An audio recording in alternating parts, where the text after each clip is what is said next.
Hi there, my name is Chad Reed and this is Forge Mentality, bringing you another video. I try to bring one video every 3 days. My focus of intent is physical and mental health, as well as love and relationships for both men and women, in order for us to move forward together better towards a better future for all of us. I'm just one person though, so if you feel I've helped you, and you feel like you help other people that you may know, send them my way.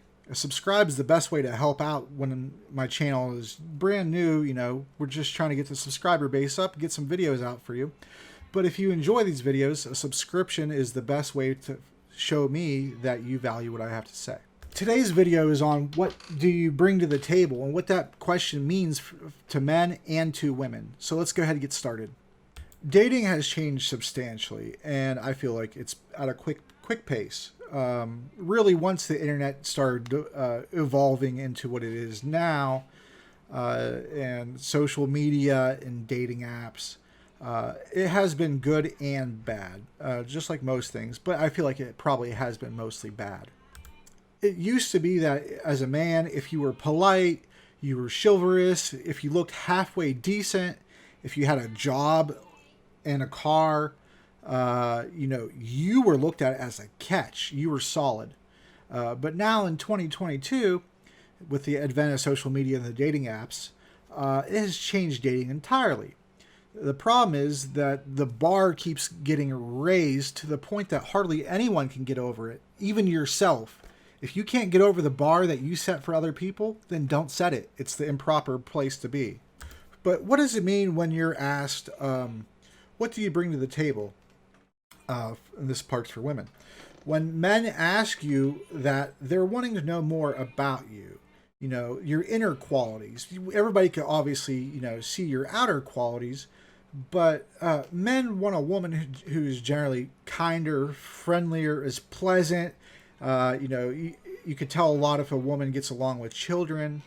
Those are feminine qualities that a lot of masculine men desire and seek. It's true that there's probably a few men out there who prefer a masculine woman, or more appropriately, a feminine woman that has some masculine traits. That's probably the best ideal situation to be in. But if you're looking for a man that is very masculine and comfortable with himself and all those types of things, he's looking to lead the relationship, and he wants to know that you're able to follow his cue, his plan of action, and you'll follow and support him in it, so you can both move forward together and stronger as a couple. That's ideally usually the way it works. I mean, of course, we're all human and things differ and whatnot, but generally speaking, he wants you to take his lead. From what I've observed, men simply do not want the strong, independent, boss bitch mentality woman. Simply put, it's because men don't feel that they should have to or even need to compete with you, because they're wanting to grow a future with you, and so competing with you makes absolutely no sense for most men. And those strong, independent, empowered women generally are unfriendly, they're not very kind, they're very combative, full of drama and problems, and it's just a headache that most men just don't even want to deal with, and so they run away. That's just the reality of life. So, if you bring peace and as little drama as possible, while they are busy building stacks for the family, men typically compete with other men for work, income and promotions, and for a woman's affection, love, and sex. And women compete with other women for beauty and to attract the best dating partner you can. Mostly has to do with looks and financial stability. That's just the two qualities women look for the most. We'll cover that later in this video. But they're looking for, somebody who could provide a better life than they had as a child for their children. And that's where the whole protection thing and security comes into it, because that's just how women, that's their biological needs. Just like it's men's biological needs to be strong, to protect, and to look out for women, generally. Of course, you always have some bad eggs in every single situation in life. It's just the way life is, because there's too many variables. So when men ask you, ladies, what it is that you bring to the table, never say that you are the table or that you're bringing the table, because that doesn't give any insight onto who you are, onto what you're about. And that's just going to make men head for the hills. And if that's what you're about, then hey, what the hell are you watching my videos for?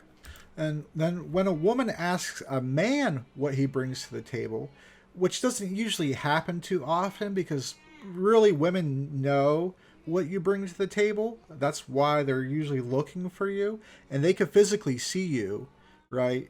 And so just a cursory conversation, as you guys are, in the feeling out phase, women will understand what you bring to the table. So they're not going to ask you this question. Men usually have to bait this out of women in order to get the answers that they're looking for. I'm not saying that women don't care about a man's inner qualities, but as the years have gone on, it actually has gotten a lot less than it's ever been. Now it seems like women are more interested in what you can give them, not what you can offer each other. If that makes sense, hopefully it does. But this is usually why women's probing questions in a date or in a conversation, however you have it set up, is that they're questions that usually revolve around money and sex. Women want to know that you can sexually satisfy them, and they want to know that you can keep financial struggles to a minimum at the same time. My final advice in this video for women is to read more and to stay away from echo chambers. It may sound silly initially, but if you read more, you'll naturally be able to carry on deeper conversations because you'll have learned about more topics, your vocabulary will increase, you're using your brain. And so when your beauty inevitably fails, because it will, and the whole makeup stuff, everybody sees through that anymore. There's no real even reason to do it to the extent that it's done. But if you don't want to exercise in the gym, then you should exercise your brain, and you should use books to do it. And I'm not talking about tabloids or magazines about the latest celebrity gossip or some Danielle Steele idolization of what romance is, because those types of things actually give you the opposite impression of how it really is. And they actually take you further from your goal because they cause you to think that's really how it is, and it's not. And an echo chamber, simply put, is the idea that you already hold fast to. It's just you listening to people's ideas and beliefs that are already ideas and beliefs that you already hold or have held for a very long time. And so what this does is causes you to have a feedback loop that you must be right because other people are saying that you're right. And that's just not the way it works. It really only instills bad habits in you and it reinforces them. Instead, you should be listening to both dissenting opinions and like-minded opinions to get more of a complete picture so you can formulate an opinion for yourself because you're your own thinking individual. So you don't need other people to tell you that is how you think and that's the only way. You listen to all sides, you come up with the pros and cons, and then you make a decision. If you only ever listen to ideas and beliefs that you already hold and are unlikely to change, this doesn't do you any good, it doesn't help you grow as a person, and it only hurts you. If you have bad habits already, it just reinforces them by somebody else who has those same bad habits. Instead, you should listen to both dissenting opinions and your own like-minded opinions. And life is about constant improvement. And if you're not improving, then you're stagnating or declining. While still being told that you're amazing, that you're a queen, that you deserve everything, just because you were born as a woman. It doesn't make any sense. It's not really how life works. I'm sorry to tell you that, but, it just isn't. But you can become a queen and become deserving, but you have to work on it. You have to work on something. You're just not really ever born into that. You may be told that, you may think that, but it's not the case. It's false. And like I said before, beauty fades. Your outer beauty fades as you get older, and your inner beauty is supposed to shine out more. That's usually how it's supposed to work. In a society that values beauty, you don't have much to work with after a certain age. Everybody's age is different. We covered this in a past video, but generally for women, it's around 40 years old or so is when things start to fail on you, right? So you want to have something to fall back on, and a personality and intelligence is a very good fallback. And then if you only listen to or talk to people who agree with you constantly, then you'll never grow as a person. And it really is that simple. For men, you need to take care of top two things that women seek in a partner. Women typically, most women, by the vast majority, it's ever increasing. I don't see it going down or changing anytime soon. But the top two things that women seek in a partner is financial soundness and attractiveness. So get your money up, keep grinding it out. Don't worry so much about women when you're doing this. It may seem counterproductive to you, especially if you want a woman. How do you get a woman without looking for a woman? Well, let me tell you something. Looking for women when you should be grinding is a great way to get laid often and have no money, because you're spending it as you earn it on women who usually are not going to be in your life for very long. Whether it's their choice or yours, it does not necessarily matter. But if you keep spending the money as you earn it, then you're not going to be able to save anything up except debt and misery. Even if women say, oh, it's not about the money, it really actually still is.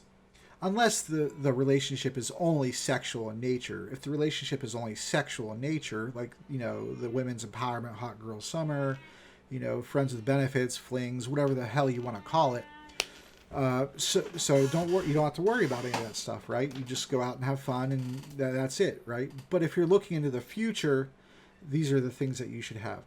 So, try to build up your income as you're younger, because once your health goes, just like beauty fades for women, health fades faster for men. It's a simple fact that the more you have saved and the more that you make, then the more matches with ladies that you're going to have. And you can't get there unless you make that often hard journey. There's going to be several choices along that journey, and it's a pass-fail type thing, right? Based off of your choices. If you choose to sit up on the couch and eat a bag of chips and a gallon of ice cream and things like that, well, the result of that is you're going to get fat, and women are going to find you less attractive. And so if your goal is to find a woman without costly surgeries and going and trying to buy the most expensive suits and, all that nonsense, the easiest way to do that is to go into the gym. If you hit the gym, you'll be good to go. You just got to be persistent with it. Not many women looked at Chris Farley back when he was alive and called him hot. They called him funny because, usually heavier men have to be funnier. They have to have some kind of quality to attract you in, right? I'm funny as fuck, but I'm also losing weight too, so I'm still going to maintain both of those. See, that's the key. You start out one way and then you transfer over. So I'll let you know that I've lost 80 pounds in the last year, and I feel great. I've had back and knee problems, mostly from my time in the Navy. I got discs out my back and arthritis in my lower back and all kind of stuff, right? And that's just from hard work and manual labor jobs most of my life. But losing all the fat that I did in the last year, and I'm sure most of it was fat, but some of it was probably muscle too. But we're going to work on that. As I'm helping you work on yourself, I'm also working on myself because I'm not a fucking hypocrite. But I'll tell you that the weight loss journey kind of sucks at first. You need to be committed and a self-starter because no one's going to hold your hand, and you're ultimately accountable for yourself. But once you see the results starting to show with your eyes, it's going to encourage you to keep going, right? You'll notice that people will start to respect you more, and women will start to gravitate towards you more because your confidence level is going to be higher. But if you want women who are more attractive to you, then you need to be more attractive to them. And the way you look and what you earn is the best way to do that. That's it. That's all I got for now. Thank you for watching. I appreciate all of you. I'm Chad Reed. This is Forge Mentality. I will see you in the next video in 3 days' time. If you enjoyed my content, then go ahead and hit the subscribe button. Leave a like, a comment, because I'm always looking for anybody to make comments down in the comments section, and we can have a discourse. We can have a proper discussion. If you agree with me, cool. If you disagree with me, even better. I actually want to have discussions with people who disagree with me so we can all move forward together. So thank you so much for your time, and I'll see you later.